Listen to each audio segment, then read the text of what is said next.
Sir अपने बोल देंगे।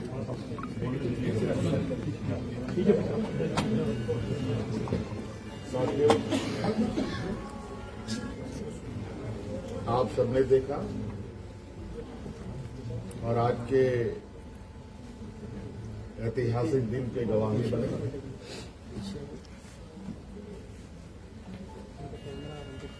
आज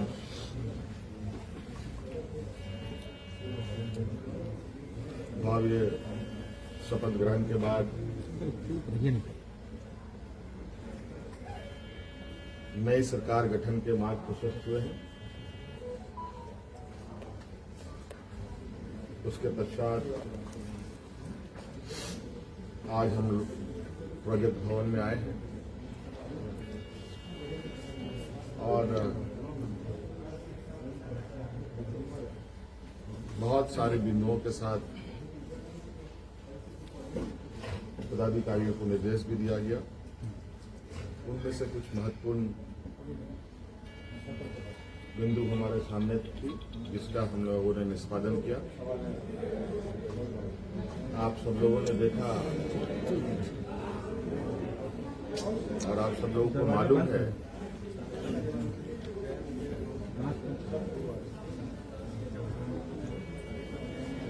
केंद्र सरकार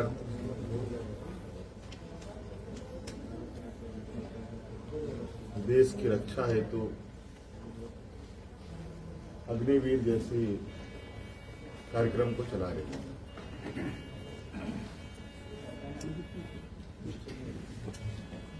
उस विषय को लेकर कई सवाल हैं नौजवानों के भविष्य को लेकर, और आपको मैं बताना चाहूंगा कि राज्य सरकार ने, हम लोगों ने पहले ही ये निर्णय लिया था कि झारखंड राज्य के जो भी नौजवान अग्निवीर में शामिल होंगे और किसी घटना में अगर उनकी मृत्यु होती है तो उनके पूरे परिवारों के साथ, परिवारजनों के साथ राज्य सरकार खड़ी रहेगी और राज्य पुलिस कर्मियों को जो राज्य की किसी घटना में मृत्यु होने पर जो सहायता सहयोग सरकार देती है, वही सहयोग अग्निवीर के परिजनों को भी दे होगा। आपको मालूम है कि अभी कुछ दिन पहले ही असम के सीमावर्ती क्षेत्र में उग्रवादी घटना में 21 या 22 तारीख का दिन है, जहां झारखंड का एक नौजवान चंदन क्यारी, बोकारो जिले का एक क्षेत्र है, वहां का एक नौजवान अर्जुन महतो जो वीर गति को प्राप्त हुआ, उनको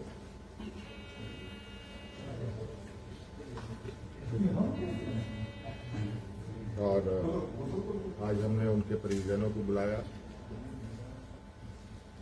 उनके भाई को हम लोगों ने एक नियुक्ति पत्र दिया और 10 लाख रुपए अनुदान भी उन्हें उपलब्ध कराया गया और उनके भाई बलराम महतो बोकारो समाहरणालय में चतुर्थ वर्ग के पद पर उनको नियुक्त भी किया गया।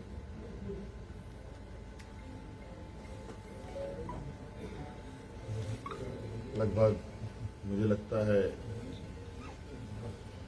इस घटना को हुए हफ्ता दिन हुआ होगा और हमारी कोशिश थी कि अविलंब उनको ये सहायता उपलब्ध कराया जाए, क्योंकि आप सबको मालूम है कि राज्य में आचार संहिता लागू था। सरकार गठन की प्रक्रिया चल रही थी और सरकार गठन होने के पहला कदम हम लोगों ने उस पीड़ित परिवार के साथ खड़ा होने का अपना संकल्प पूरा किया। इसके अलावा आज सभी विधायकों को 81 विधानसभा में जो चुने गए सदस्यों को शपथ ग्रहण हेतु प्रोटेम स्पीकर के रूप में प्रोफेसर स्टीफन मरांडी जी को चुना गया और ये भी निर्णय लिया गया कि आगामी 9 से 12 तारीख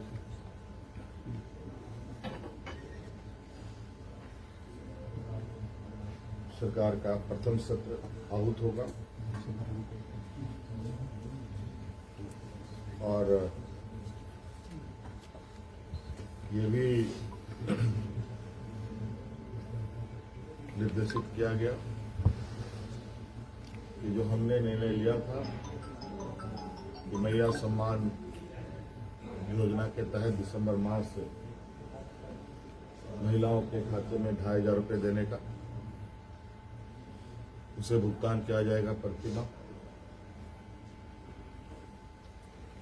केंद्र सरकार में हमारा जो बकाया है 1,36,000 करोड़ रुपया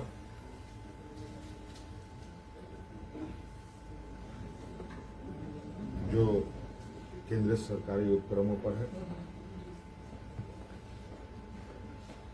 उसकी वसूली के लिए कानूनी कार्रवाई प्रारंभ की जाएगी।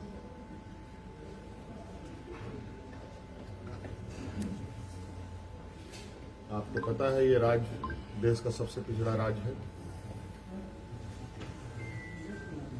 यहाँ पर सामाजिक सुरक्षा, सोशल सिक्योरिटी अत्यंत महत्वपूर्ण और आवश्यक है। इसके तहत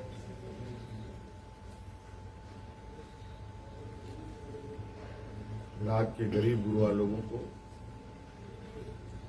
उनकी आर्थिक स्वावलंबी कैसे बने और इसको लेकर सरकार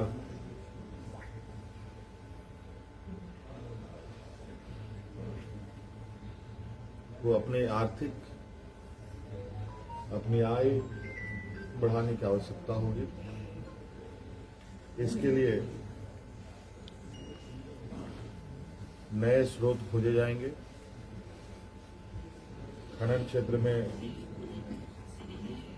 लागू या चल रहे पुराने करों की समीक्षा होगी और उसमें वृद्धि एवं न्यायिक मामलों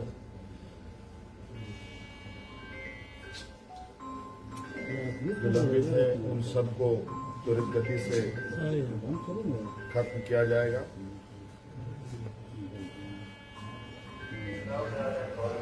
खनन क्षेत्र में कितनी अधिक करें बढ़ाई जा सकती है इस पर सरकार आगे बढ़ेगी। आप सबको मालूम है कि हम लोगों ने उत्पाद सिपाही में भर्ती की प्रक्रिया पूरी कर ली है, लेकिन इस प्रक्रिया के तहत बड़े पैमाने पर नौजवानों की जाने गई हैं, जो बहुत ही दुखद घटना के रूप में हमारे सामने आया है।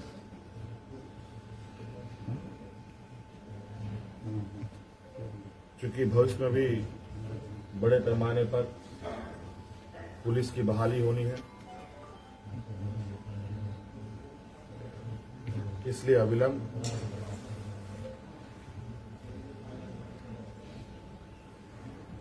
पिछले हुए नियुक्ति में जो घटना घटी है उसकी समीक्षा की जाएगी।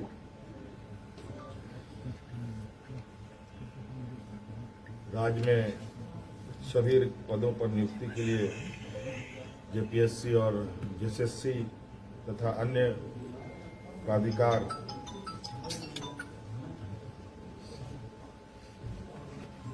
1 जनवरी 2025 के पूर्व परीक्षा कैलेंडर प्रकाशित किया जाएगा और जो लंबित रिजल्ट्स हैं उनको प्रकाशित किया जाएगा। साथ साथ में यह भी निर्णय लिया गया असम में जो वहां के चाय बागान में बरसों बरस से यहाँ के मूल वासियों को ले जाया जा करके जो वहां बसे हैं, जो विशेषकर जनजातीय समूह जो झारखंड मूल के हैं, उनकी दशा एवं उनके भविष्य में दिए जाने वाले सुविधा का अध्ययन के लिए सर्वदलीय प्रतिनिधि मंडल एवं पदाधिकारियों का दल असम जाकर जमीनी स्तर पर अध्ययन करेगी और सरकार को प्रतिवेदन सौंपेगी। ये कुछ महत्वपूर्ण बिंदु आपके हम समक्ष हमने रखा है। बाकी चीजें और भी है जो हम समय समय पर आप सब लोगों के समक्ष अवगत कराने का काम करें। फ्लोर टेस्ट जो है